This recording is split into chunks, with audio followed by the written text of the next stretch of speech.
welcome to God's 5 Minutes with Pastor Ed Wilson. Reach him at gods5minutes@gmail.com. Now, here's Ed Wilson with God's 5 Minutes. Hello, friends. The 18th chapter of Genesis describes the conversation God had with his friend Abraham concerning the judgment he purposed to visit on the twin cities of Sodom and Gomorrah.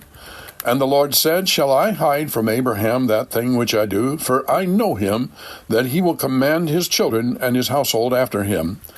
The first verse of this chapter says that the Lord appeared unto Abraham, and then proceeds to tell him 3 men stood over against him, thus indicating that these were collectively the manifestation of Jehovah. 2 of the 3 subsequently went towards Sodom, and are called angels in Genesis 19:1.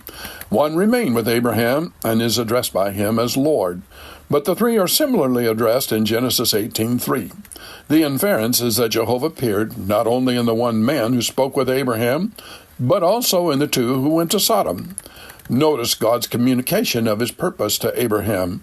He was called a friend of God, and friends confide in each other.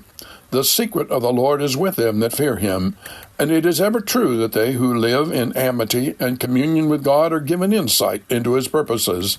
Those who have that closeness with God often can see the meaning of the otherwise bewildering whirl of events, can help others who are troubled by life's unending puzzles, and can teach believers to say, "He that hath wrought us for the selfsame thing is God." The reason given for entrusting Abraham with a knowledge of God's purpose is important. It was because of his place as the medium of blessing to the nations and as the lawgiver to his descendants. God had known him, that is, had lovingly brought him into close relations with himself, not for his own sake only, but much more, that he might be a channel of grace to Israel and to the world. His commandment to his descendants was to lead to their worship of Jehovah and their upright living, and these again to their possession of the blessings promised to Abraham. That purpose would be guided by the knowledge of the judgment on Sodom, its source and its cause, and therefore Abraham was admitted into the council chamber of Jehovah. The story of the angel visit to Sodom teaches that God does not smite without full knowledge of the sin. A later stage of Revelation puts the same thought thus: "The Lord is a God of knowledge, and by him actions are weighed, and in his balances justice is always exactly adjusted to the deed." But today's thought is in the wonderful picture of Abraham's intercession, which sets forth lofty truths for all ages. The first great truth enshrined in this part of the story is that the friend of God is compassionate even of the sinful and degraded. Abraham did not intercede for Lot, but for the sinners in Sodom. He had gone to war for them at peril of his life. He now pleads with God for them. Where had he, this sojourner from another land, and seeking no connection with these evil people, learned this brave pity? Where but from the God with whom he lived by faith?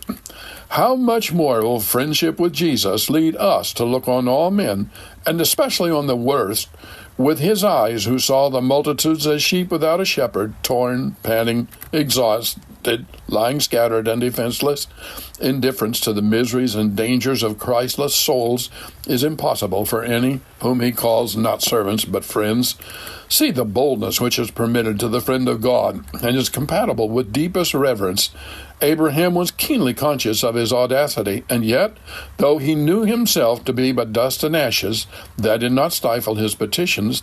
Not only was he persistent, but he increased his expectations with each partial granting of his prayer.